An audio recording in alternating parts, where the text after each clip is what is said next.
ভাবুন তো, আজ থেকে প্রায় 1400 বছর আগে যখন মেডিকেল সায়েন্স, ল্যাবরেটরি কিংবা আধুনিক গবেষণা কিছুই ছিল না, তখন কোরআনে স্পষ্টভাবে দুটি ফলের কথা উল্লেখ করা হয়েছিল, যে দুটি ফল জান্নাতীদেরকে আল্লাহ তাআলা বিশেষ নেয়ামত হিসেবে দান করবেন। এই দুই ফল হল খেজুর আর ডালিম। কিন্তু এত এত ফলমূলের মধ্যে আল্লাহ তাআলা কেন এই দুইটি ফলের কথা আলাদাভাবে উল্লেখ করেছেন?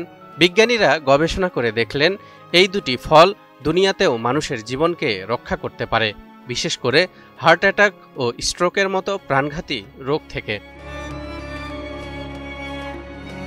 সম্প্রতি ইসরায়েলের প্রভাবশালী গণমাধ্যম দ্য টাইমস অফ ইসরায়েলে pomegranate date combo helps prevent heart attacks, Israeli study finds শিরোনামে একটি প্রতিবেদন প্রকাশিত হয়েছে। এতে বলা হয়েছে, টেকনিয়ন ইসরায়েল ইনস্টিটিউট অব টেকনোলজির একদল বিজ্ঞানী এক বিস্ময়কর তথ্য আবিষ্কার করেছেন। তাদের গবেষণায় উঠে এসেছে, প্রতিদিন আধা গ্লাস ডালিমের জুস এবং মাত্র 3টি করে খেজুর খেলে ধমনীতে জমে থাকা চর্বি প্রায় 28% পর্যন্ত কমে যায়। আর ধমনীতে চর্বি জমে যাওয়াই হার্ট অ্যাটাক ও স্ট্রোকের প্রধান কারণ। গবেষকরা জানান, ডালিমে আছে শক্তিশালী পলিফেনল অ্যান্টিঅক্সিডেন্টস, আর খেজুরে আছে ফ্ল্যাভোনয়েড ও ফেনোলিক অ্যাসিড, যা একসাথে শরীরের ক্ষতিকর কোলেস্টেরল কমায় এবং ধমনীর ব্লকেজ ভেঙে দেয়। অর্থাৎ এই দুই ফল নিয়মিত খেলে হৃদরোগের ঝুঁকি অনেকটাই হ্রাস পায়। কিন্তু আশ্চর্যের বিষয় হল, কোরআনে বহু আগেই এই ফলগুলোর গুরুত্ব আল্লাহ তাআলা আমাদের সামনে তুলে ধরেছেন। সূরা আর রহমানের ৬৮ নম্বর আয়াতে ইরশাদ হচ্ছে, ফীহিমা ফাকিহাতুন ওয়া নাখলুন ওয়া রুম্মান, তাতে আছে ফলমূল, খেজুর আর ডালিম। বিজ্ঞানীরা চিন্তা করলেন, জান্নাতে এত এত ফল থাকতে আল্লাহ বিশেষভাবে কেন এই দুইটি ফলের কথা উল্লেখ করেছেন? তাহলে অবশ্যই জান্নাতের এই দুটি ফলের মধ্যে এমন কিছু বৈশিষ্ট্য থাকবে যা দুনিয়ার জীবনেও বিস্ময়কর উপকার বয়ে আনবে।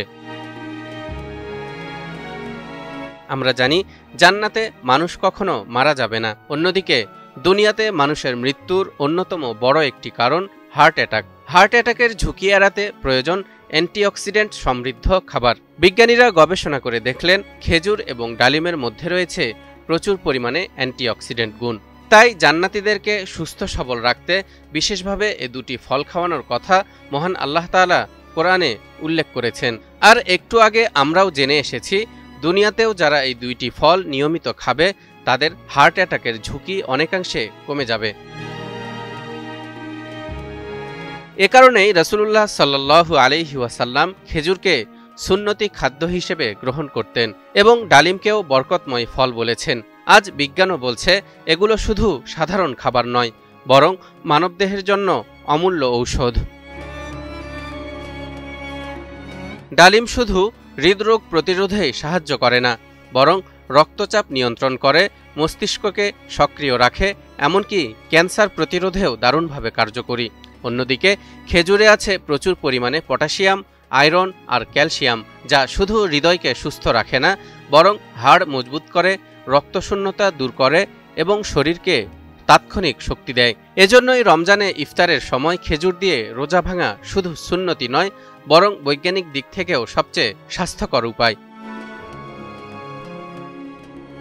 আজকের এই আবিষ্কার আমাদের আবারও মনে করিয়ে দেয়, কোরআন শুধু ধর্মীয় কিতাব নয়, বরং মানবজাতির জন্য এক চূড়ান্ত পথপ্রদর্শক। যে তথ্যগুলো বিজ্ঞানীরা শত শত বছর গবেষণা করার পর আবিষ্কার করছে, কোরআন তা মানুষকে জানিয়ে দিয়েছে 1400 বছর আগে। তাই আসুন আমরা কোরআনের প্রতি আমাদের আস্থা আরও দৃঢ় করি, আর সেই সঙ্গে সুন্নাহ অনুযায়ী স্বাস্থ্যকর খাবারগুলোকে জীবনের অংশ বানাই। তালহা ইবনে রেজা, নিউজ 24।